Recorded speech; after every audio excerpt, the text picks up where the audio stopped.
I'd like to go through a quick review on how to assess a data set for normality. Remember, as always, you can follow along. Just hit the pause button, catch up on your calculator, or rewind as you need, because it may seem kind of quick as I go through it. The data I'm going to look at is a number of tornadoes in Texas from 1980 to 2002. Some data I found regarding this. It was surprising to me how many tornadoes Texas had in a given year, but there's the list. I've already entered this data into my calculator in L1. I actually have another copy of it in L2, but I'll be using L1, and I want to see how normal this data set is. We brainstormed some characteristics of a normal distribution, and the first thing we said was that normal distributions are symmetric. So one way to check the symmetry is to look at a box plot. So I'm going to look at a box plot of L1.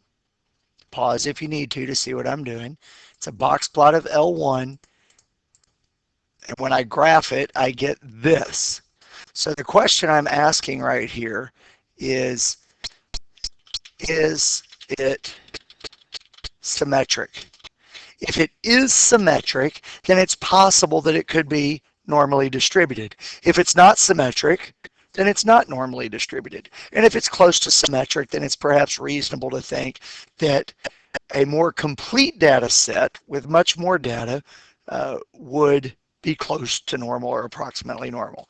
So far with this data set, it passes the test. I'm not terribly concerned with labeling or titling or scales or anything here, because all I'm looking for is symmetry, and I like it. A very basic fundamental test, but it passed that simple test. The next thing we could look at is a histogram, and I'm curious if this histogram looks like a normal distribution. When I hit zoom 9, I get this, and I might ask myself, does this look approximately normal? Well, if I draw on it, I'm not totally excited about it.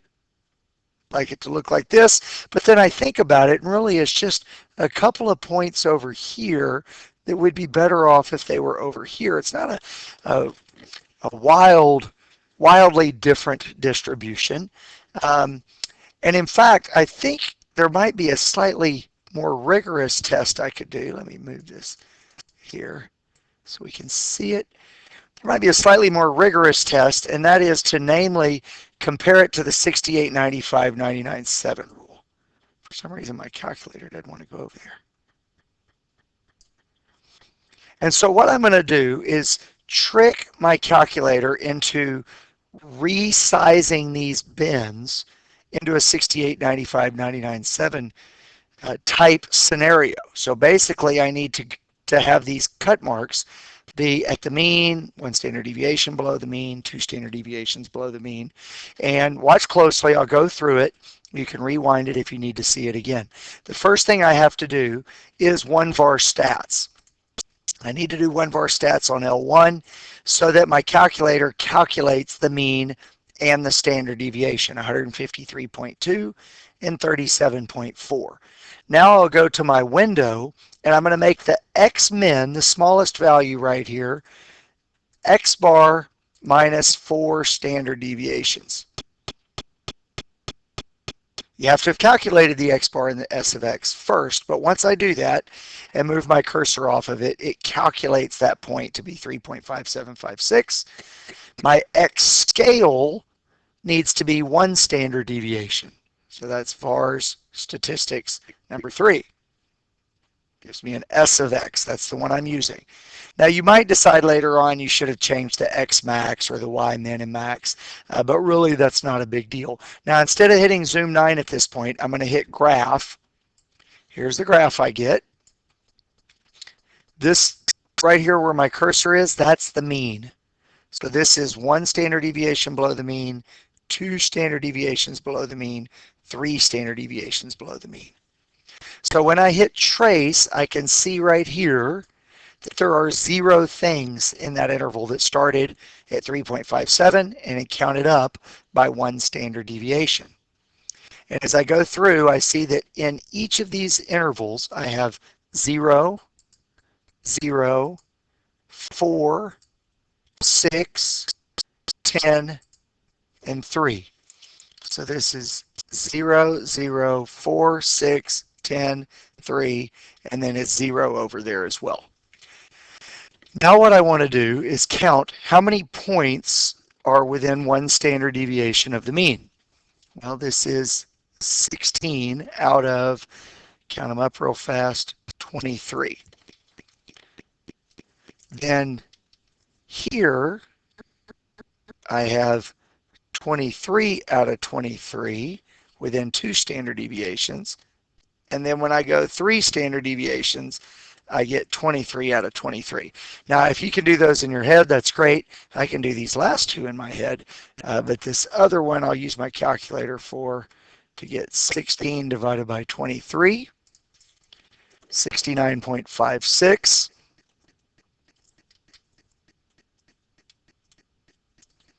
This one, of course, is 100%, and this is 100%. So my question now is, let me move my calculator. My question now is, do these percents come close to the 68, 95, 99.7 rule? I don't really expect them to be spot on because I only looked at 23 years. But are they close to these ones that match up with the normal distribution? Well, yeah, they're really close, telling me this distribution is pretty similar to a normal distribution. Now, we can see 6 and 10, that's not symmetric, but it's close to it. 4 and 3, that's not symmetric, but again, it's close to it. For real life data, these numbers fall remarkably close to the 68, 95, 99.7 rule. Now, the best way to check this data set is to actually do something called a normal probability plot. And I won't go into the details of how a normal probability plot works or how it's constructed, but I'll just show you how to do that on the TI-84. So I've already got my data in L1, and now I'm going to make a stat plot of this last one right here. That is a normal probability plot. And when you hit zoom 9 off of that, I get this distribution, or this, I didn't change it, I guess. Forgot to hit enter on that. So let me go back and change it. Good, there it is. Now I'll hit zoom 9 and I get this. Now that's a normal probability plot. I'm not going to be concerned with labeling the axes or scales or anything like this, but I would like to see normal normal probability plot. And the reason I like to see that is it'll look, kind of similar to a scatter plot, and that could confuse us. So this is univariate data. For each year, I asked one question: how many tornadoes did you have? A univariate graph that's called a normal probability plot. Now, what I'm looking for here is I want to know, is the NPP roughly linear? If it's linear, the data is normal. If it's close to linear, the data will be close to normal. If it's not linear at all, the data is not normal. In this case, because the normal probability plot is pretty linear, the data comes from a pretty close to normal distribution. So that's a rough or a fast overview of some different tests that I could do to assess the normality of a data set.